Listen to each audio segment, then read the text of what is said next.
नमस्कार, मैं स्वतंत्र कुमार और आप सभी का स्वागत करता हूं आपके अपने चैनल शॉर्ट हैंड टीम पर। तो दोस्तों, आज के इस वीडियो में दैनिक जागरण के संपादकीय से 430 शब्दों के डिक्टेशन को हम लोग लेने वाले हैं।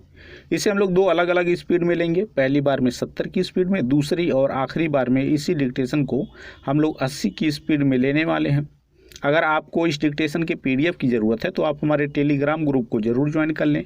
लिंक आपको डिस्क्रिप्शन बॉक्स में मिल जाएगा। वहां से ज्वाइन करने में अगर आपको कोई भी प्रॉब्लम आ रही है तो सीधे आप अपने मोबाइल में टेलीग्राम ऐप को ओपन करें और वहां पर शॉर्ट हैंड टीम को सर्च करके भी ग्रुप को ज्वाइन कर सकते हैं और पीडीएफ को प्राप्त कर सकते हैं। 70 की स्पीड में आपका डिक्टेशन स्टार्ट होगा 5 सेकेंड के बाद। तब तक के लिए आप रेडी रहें।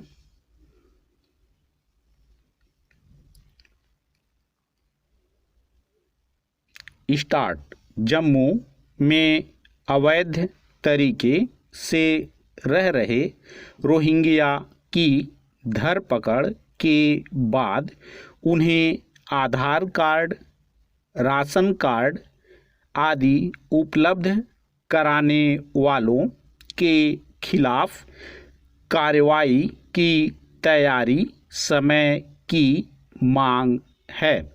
इस कार्रवाई के साथ यह भी सुनिश्चित किया जाना चाहिए कि भविष्य में अवैध रूप से देश आया कोई विदेशी नागरिक आधार कार्ड, राशन कार्ड आदि से लैस न होने पाए। यह इसलिए जरूरी है क्योंकि बांग्लादेश के भी कई ऐसे लोग पकड़े जा चुके हैं जिन्होंने आधार कार्ड हासिल कर लिए थे। कुछ तो ऐसे भी निकले जो पासपोर्ट हासिल करने में समर्थ रहें। निसंदेह यह किसी साजिश का हिस्सा ही लगता है कि बांग्लादेश से भारत में घुसपैठ करने वाले रोहिंग्या देश के दूसरे छोर जम्मू पहुंच गए।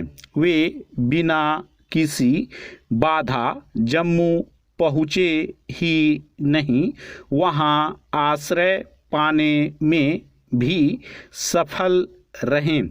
आबादी के संतुलन को बनाए रखने की चुनौती का सामना कर रहे जम्मू में बड़ी संख्या में रोहिंग्या का बसना किसी गहरी साजिश की ओर ही संकेत करता है।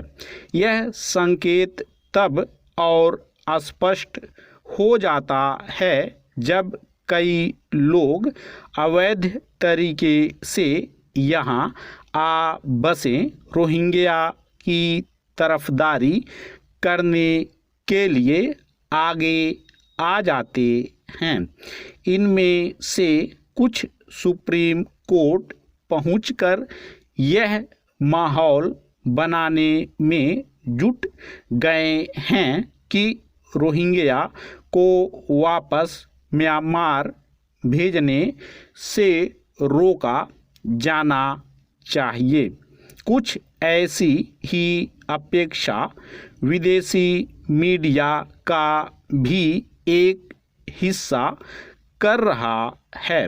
बेहतर हो कि विदेशी मीडिया के वे लोग अपने देशों की सरकारों से रोहिंग्या को अपने यहाँ शरण देने की मुहिम छेड़ें। मानवीय आधार पर रोहिंग्या के प्रति सहानुभूति का यह मतलब नहीं हो सकता कि भारत उनके लिए धर्मशाला बन जाए। भारत पहले से ही बांग्लादेश से अवैध रूप से आए लाखों लोगों के बोझ को वहन कर रहा है। जब संसाधनों पर बोझ बढ़ता जा रहा है तब फिर भारत जैसा गरीब देश म्यांमार अथवा बांग्लादेश से अवैध तरीके से आए लोगों के प्रति एक सीमा तक ही उदारता बरत सकता है। शरणार्थी या फिर घुसपैठिए के रूप में भारत में रह रहे रोहिंग्या अपनी मर्जी की जगह रहने की मांग नहीं कर सकते। यह आवश्यक ही नहीं, अनिवार्य है कि जम्मू की तरह देश के अन्य हिस्सों में जहां भी रोहिंग्या रह रहे हैं वहां उनकी विधिवत पहचान हो और उनकी निगरानी भी की जाए। इसका कोई अर्थ नहीं कि वे छल छदम से शरणार्थी से भारतीय नागरिक में तब्दील हो जाएं। यह सही समय है कि उन कारणों की तह तक भी जाया जाए जिनके चलते बांग्लादेश से बंगाल और पूर्वोत्तर के राज्यों में घुसे रोहिंग्या बिना किसी रोक टोक देश के विभिन्न हिस्सों में जाकर बस गए। स्टॉप। दोस्तों इसी डिक्टेशन को दूसरी बार में हम लोग 80 की स्पीड में लेंगे और आपका समय स्टार्ट होगा 5 सेकंड के बाद। तब तक के लिए आप रेडी रहें।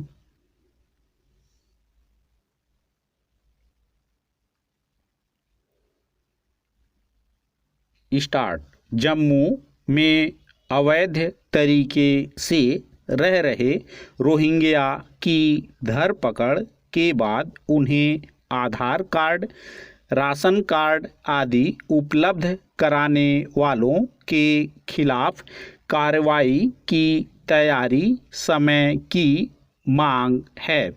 इस कार्रवाई के साथ यह भी सुनिश्चित किया जाना चाहिए कि भविष्य में वैध अवैध रूप से देश आया कोई विदेशी नागरिक आधार कार्ड, राशन कार्ड आदि से लैस न होने पाए।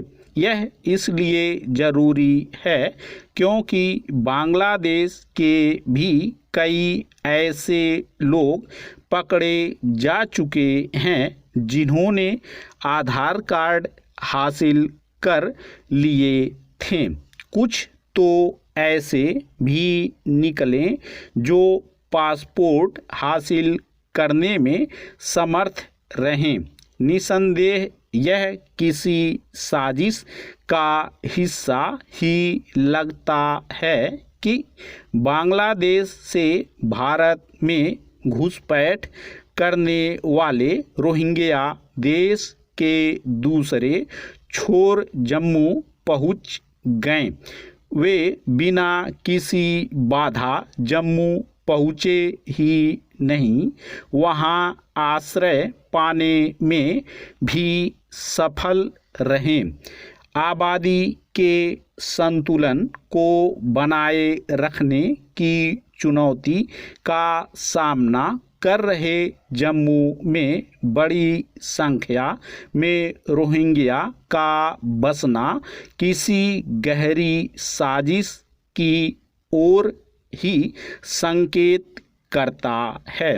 यह संकेत तब और स्पष्ट हो जाता है जब कई लोग अवैध तरीके से यहाँ आ बसे रोहिंग्या की तरफदारी करने के लिए आगे आ जाते हैं। इनमें से कुछ सुप्रीम कोर्ट पहुंचकर यह माहौल बनाने में जुट गए हैं कि रोहिंग्या को वापस म्यांमार भेजने से रोका जाना चाहिए। कुछ ऐसी ही अपेक्षा विदेशी मीडिया का भी एक हिस्सा कर रहा है। बेहतर हो कि विदेशी मीडिया के वे लोग अपने देशों की सरकारों से रोहिंग्या को अपने यहाँ शरण देने की मुहिम छेड़ें। मानवीय आधार पर रोहिंग्या के प्रति सहानुभूति का यह मतलब नहीं हो सकता कि भारत उनके लिए धर्मशाला बन जाए। भारत पहले से ही बांग्लादेश से अवैध रूप से आए लाखों लोगों के बोझ को वहन कर रहा है। जब संसाधनों पर बोझ बढ़ता जा रहा है तब फिर भारत जैसा गरीब देश म्यांमार अथवा बांग्लादेश से अवैध तरीके से आए लोगों के प्रति एक सीमा तक ही उदारता बरत सकता है। शरणार्थी या फिर घुसपैठिए के रूप में भारत में रह रहे रोहिंग्या अपनी मर्जी की जगह रहने की मांग नहीं कर सकते। यह आवश्यक ही नहीं अनिवार्य है कि जम्मू की तरह देश के अन्य हिस्सों में जहां भी रोहिंग्या रह रहे हैं वहां उनकी विधिवत पहचान हो और उनकी निगरानी भी की जाए। इसका कोई अर्थ नहीं कि वे छल छदम से शरणार्थी से भारतीय नागरिक में तब्दील हो जाएं। यह सही समय है कि उन कारणों की तह तक भी जाया जाए जिनके चलते बांग्लादेश से बंगाल और पूर्वोत्तर के राज्यों में घुसे रोहिंग्या बिना किसी रोक टोक देश के विभिन्न हिस्सों में जाकर बस गए। स्टॉप। तो दोस्तों इस तरह से आज का वीडियो हम लोगों का कंप्लीट हुआ। मेरा प्रयास अगर आपको अच्छा लगा तो कृपया इस वीडियो को लाइक शेयर जरूर कर दिया करें। चैनल पर नए हैं तो चैनल को सब्सक्राइब करके जस्ट बगल में आपको बेल आइकन मिलेगा उसे भी प्रेस कर दें। धन्यवाद।